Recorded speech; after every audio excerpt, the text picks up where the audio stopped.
Welcome to my YouTube channel. ಇವತ್ತು ನಾನು ತಿಳಿ ಸಾಂಬಾರನ್ನ ಮಾಡ್ತಾಯಿದ್ದೀನಿ. ಸೂಪರ್ ಡೂಪರ್ ಆಗಿರುವಂಥ ತಿಳಿ ಸಾಂಬಾರು ಫಟಾಫಟ್ ಅಂತ ಮಾಡ್ಕೋಬೋದು. ಕೇವಲ 5 ನಿಮಿಷದಲ್ಲಿ ನಾವು ತಿಳಿ ಸಾಂಬಾರನ್ನ ಮಾಡ್ಬೋದು. ಈ ತಿಳಿ ಸಾಂಬಾರನ್ನ ಮಾಡೋದಕ್ಕೆ ಇಲ್ಲಿ ನಾನು 3 ಟೊಮೊಟೊ ಹಣ್ಣನ್ನ ಬೇಯಿಸಿ ಆರಿಸಿ ಇಟ್ಕೊಂಡಿದ್ದೀನಿ. ಇಲ್ಲಿ 1 ಈರುಳ್ಳಿ, ಕರಿಬೇವಿನ ಸೊಪ್ಪು, ಸಾಂಬಾರು ಪೌಡ್ರ್ 2 ಸ್ಪೂನು, ಚಿಟಿಕೆಯಷ್ಟು ಅರಿಶಿನ, ಕೊತ್ತಂಬರಿ ಸೊಪ್ಪು, ಬೆಳ್ಳುಳ್ಳಿ, ಎಣ್ಣೆ, ಸಾಸಿವೆ, ಜೀರಿಗೆ. ಈಗ ಒಂದು ಮಿಕ್ಸರ್ ಜಾರ್ನಲ್ಲಿ ಟೊಮೊಟೊ ಹಣ್ಣನ್ನು ಹಾಕಿ ನುಣ್ಣಗೆ ರುಬ್ಕೊಳ್ಳೋಣ. ತುಂಬ ಏನು ನುಣ್ಣಗೇನು ಬೇಡ, ತರಿಯಾಗಿ ರುಬ್ಕೊಳ್ಳೋಣ.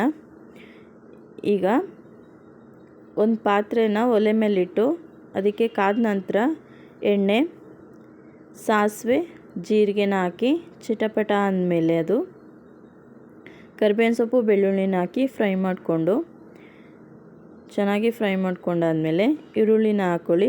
ಇಲ್ಲಿ ಈರುಳ್ಳಿನ ನಾನು ಹಾಕ್ಕೊಳ್ತಾ ಇದ್ದೀನಿ, ನಿಮಗೆ ಬೇಡ ಅಂದರೆ ಸ್ಕಿಪ್ ಮಾಡ್ಕೊಳ್ಳಿ. ಈಗ ಈರುಳ್ಳಿನ ಚೆನ್ನಾಗಿ ಫ್ರೈ ಮಾಡ್ಕೊಳ್ತಾ ಬನ್ನಿ.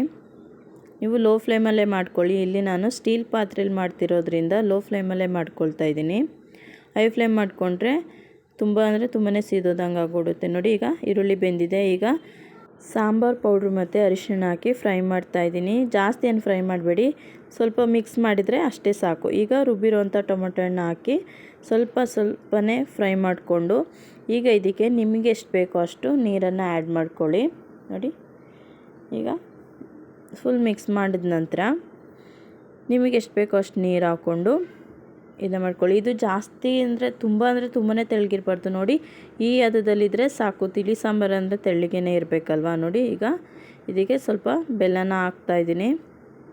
ಬೆಲ್ಲ ಹಾಕೋದ್ರಿಂದ ತುಂಬಾ ಟೇಸ್ಟಿಯಾಗಿ ಬರುತ್ತೆ ಸಾಂಬಾರು. ಸಿಹಿ ಏನಾಗಲ್ಲ, ನಾರ್ಮಲ್ ಸಾಂಬಾರು ಥರನೇ ಇರುತ್ತೆ. ಈಗ ನೋಡಿ, ರುಚಿಗೆ ತಕ್ಕಷ್ಟು ಉಪ್ಪನ್ನ ಹಾಕಿ ಮಿಕ್ಸ್ ಮಾಡ್ತಾಯಿದ್ದೀನಿ. ನೋಡಿ,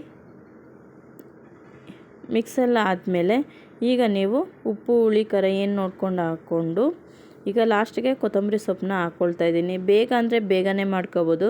ರಸಮ್ ಬದಲು ತಿಳಿ ಸಾಂಬಾರು ಮಾಡಿಕೊಂಡ್ರೆ ತುಂಬಾ ಟೇಸ್ಟಿಯಾಗಿರುತ್ತೆ.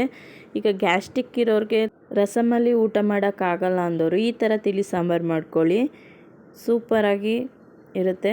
ನೋಡಿ, ಈಗ ರೆಡಿಯಾಗಿದೆ ತಿಳಿ ಸಾಂಬಾರು.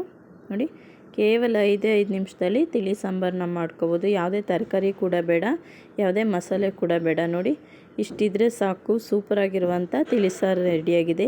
ನಾನು ಮಾಡಿರೋ ತಿಳಿ ಸಾರು ನಿಮ್ಗೆ ಇಷ್ಟ ಆಗಿದ್ರೆ ಲೈಕ್ ಮಾಡಿ, ಶೇರ್ ಮಾಡಿ, ಕಮೆಂಟ್ ಮಾಡಿ. ಪ್ಲೀಸ್ ಸಬ್ಸ್ಕ್ರೈಬ್ ಆಗಿ. Thank you.